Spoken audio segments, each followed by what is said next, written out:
En fait, c'est au moment où je me suis mis en freelance, j'ai un pote qui m'a envoyé une URL d'un site où il y avait par ville, tous les endroits où travailler. Donc ça allait du cybercafé au coworking, à des bureaux que tu louais et que tu achetais.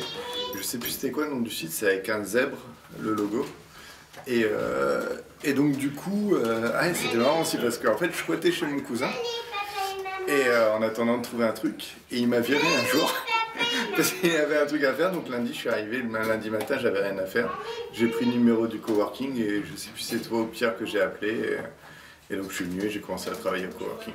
Je recherchais dans le coworking d'avoir du monde, de pas faire mon geek chez moi, à travailler tout seul et à coder comme un nerd. Donc voilà, là ça permet de voir du monde. Et ce que j'ai apprécié, en fait, c'est que les personnes sont d'horizons différents. Donc en fait, tu apprends tant au niveau informatique que dans d'autres niveaux. Du coup, tu apprends vachement plus que dans une société classique. Parce que moi, quand j'étais dans ma boîte, tout le monde parlait du même logiciel et des mêmes trucs. Et du coup, il n'y avait pas de diversité et tu t'ouvres pas beaucoup. Et là, c'est pas mal. Là, c'est vraiment pas mal de voir des personnes d'horizons différents. En fait, avant de venir ici, moi je travaillais chez moi. Et ça faisait à peu près 10 ans que je travaillais en indépendant chez moi. Et ça a tout changé finalement parce que à force de tourner en rond chez soi, on se sent un petit peu seul, déconnecté. Et de trouver une communauté avec des gens qui partageaient le quotidien, mon boulot de tous les jours. Finalement, c'est simple, mais ça m'a amené énormément, ça m'a sorti de ma routine, ça m'a confronté à de nouvelles façons de faire, et puis de nouvelles personnes. J'ai rencontré des gens sympas, et puis c'était vraiment positif pour moi. Ça m'a servi déjà sur le plan personnel, d'une part, rencontrer ces gens, pour certains qui sont devenus des amis, et puis sur le plan professionnel, ça m'a amené du travail, et puis aussi des méthodologies de travail que je n'utilisais pas avant. Donc ça a été vraiment bénéfique, et pour le coup j'ai encore toujours le choix. J'ai la chance de pouvoir travailler dans de bonnes conditions à la maison, mais je choisis de ne pas le faire et de venir ici tous les jours. D'une part parce que je déménageais et donc je changeais de local, il m'aurait fallu un bureau a priori. D'autre part, parce que le coworking, l'intérêt c'était d'avoir du monde autour de moi, avoir le sentiment de ne pas être seul à travailler, c'est-à-dire contrairement à ce qu'on peut ressentir quand on travaille dans une agence ou ailleurs, on n'est pas avec des salariés, on n'est qu'avec des entrepreneurs, donc on n'est qu'avec des gens qui sont concernés, qui ont la volonté d'être efficaces et qui n'ont pas forcément beaucoup de temps à perdre. Et du coup, il y a une sorte de synergie, tout le monde bosse pour soi, tout le monde a le besoin d'avancer, et contrairement quand on est salarié, on a parfois des gens qui sont à côté et qui vont plutôt pousser le travail au ralenti parce que ça ne change rien pour eux. Ouais. Ici, c'est pas le cas du tout. Donc je suis arrivé ici parce que je trouvais que le mouvement du coworking était sympa, que les gens avaient l'air sympa. Eh bien, c'est vrai, la majorité des cas. Donc ouais, j'ai pu rencontrer des gens cool avec qui voilà, on s'est bien marré, que ce soit alors, les déjeuners ou le midi au coworking, pendant les quelques soirées qu'on a fait. Donc ça c'est point important. Et aussi, qu'est-ce que j'ai sûrement appris des choses. J'ai appris des choses concernant le web, concernant la gestion de projet, le graphisme. Donc c'est vrai qu'au travers des nombreux échanges qu'on a, ça permet de toujours s'enrichir. Alors au début je cherchais tout simplement à pas bosser chez moi parce qu'on doit dire 99% du coworker quoi, mais voilà. Et finalement ce que j'ai trouvé c'est quand même ouais pareil, une bonne ambiance, le café moulu, ça c'est un truc que j'ai découvert. Il n'y en a pas chez toi? Non, il n'y a pas de chez moi, enfin du café moulu, mais moulu à la maison quoi, tu vois. Ouais. Avec le moulin électrique et tout, ça vraiment, l'odeur du café le matin, ça c'est bien sympatoche.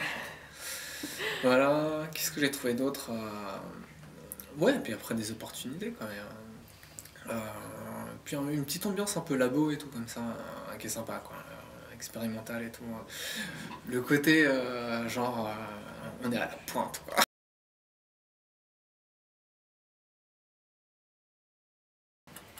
J'y trouve un peu le sens que j'y cherchais, c'est-à-dire en gros par rapport à quand je travaillais en salarié et que j'étais dans ma boîte, et que le fait que tu peux travailler 10 heures, 12 heures, 15 heures par jour sur des projets passionnants, magnifiques, avec des échelles énormes, avec des énormes boîtes et des budgets hallucinants. Et une fois que tu as fini ton rush et que tu es content du travail qui a été livré, en fait tu as toujours un sentiment de vide, parce qu'en fait ce que tu n'as fait qu'à un moment donné exécuter une tâche, le boulot qu'on t'a confié, et que même si tu as la satisfaction de l'avoir bien fait, t'as quand même quelque chose qui manque, quoi. Alors que quand tu bosses ici, globalement, une fois que t'as fait tout ton taf, même qu'il y a plein de tâches qu'il faut faire, etc. Mais une fois que t'as fait tout ça, une fois que t'es passé un petit peu des fois la fatigue ou le découragement, une fois que t'as fait tout ça, tu regardes ce que c'est que ce lieu, ce que c'est que les gens qui sont dedans, et ce qui s'y passe, et là t'as la pêche, quoi. Et c'est ça qui change tout. C'est ça qui fait que tu peux continuer à faire ça, et pas juste viser les prochaines vacances où tu vas pouvoir aller loin pour oublier ton boulot et te dire je me vide la tête pendant 15 jours avant de remettre la tête dans le turbine. Si tu le fais, des fois t'es fatigué, des fois t'en as marre, des fois t'aimerais que ça aille plus vite, et des fois que... Mais quand tu regardes ce qui est au fond, ça c'est important, ça reste. Ça change tout. Immédiatement j'ai pensé que ça pourrait être quelque chose pour moi. Parce que je travaillais déjà à cette époque depuis la maison, avant que je sois en indépendant. Et je me suis dit, donc c'est parfait, d'autres personnes sont dans mon cas aussi. D'après ce que j'ai lu, ça ressemblait beaucoup à ma situation. Je me suis dit, bon, faut que j'aille voir ça.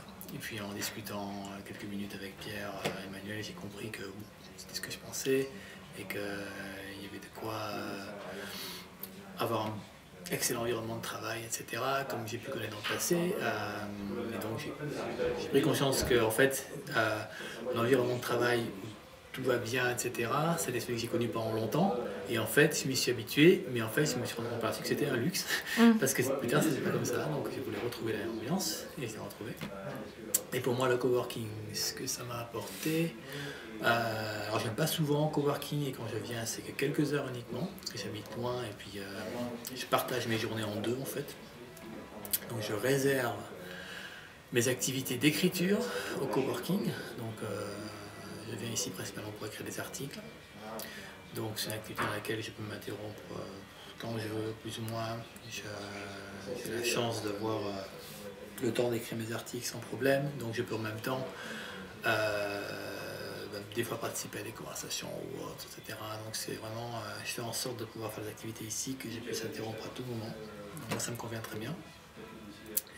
Et je conseille à n'importe qui a en fait, pas forcément pour travailler même 100% du temps, mais s'il y a dans la journée certaines activités qui peuvent être incompatibles avec un environnement comme ça, de ne pas hésiter. Parce que au pire, il y aura juste une bonne ambiance. Dans le meilleur des cas, ça peut ouvrir la voie de nouveaux contacts, de nouvelles perspectives, nouvelles possibilités de business. Plein de bonnes choses peuvent en découler. Et ça peut puis rencontrer aussi des différents personnages qu'il y a ici, qui sont tous uniques et tous intéressants. Et on voit qu'il y a un énorme potentiel à plein de niveaux. Et voilà, c'est une bonne expérience d'être ici. Je pense pour moi aussi, ce qui a été vraiment important dans cette année, c'est que ça a vraiment ouvert mes perspectives à la fois professionnelles, mais aussi humainement, amicalement, tu vois. C'est pas juste des collègues, des gens que je crois, c'est vraiment des gens qui pour moi qui me sont chers, quoi. Donc du coup, je trouve que c'est une belle aventure, quoi. C'est une belle histoire qui s'est faite en un bon temps. Au début, en fait, on travaille un peu chacun dans notre coin. Ouais. Et puis, petit à petit, on apprend à se connaître. On commence à créer des liens. Donc après, on se dit, on a une phase intermédiaire où on se dit, ça reste quand même des collègues de bureau. Et sauf qu'en fait, très vite, ça déborde parce que on partage aussi des moments de vie. On ne partage pas juste du travail. Et petit à petit, ça crée des affinités avec les uns et les autres. Et puis ça crée des amitiés et après on voit pas juste, voilà, on commence à sortir ensemble, on commence à sortir au café, ou des choses comme ça pour divers événements et à se soucier des uns des autres et pas juste soi.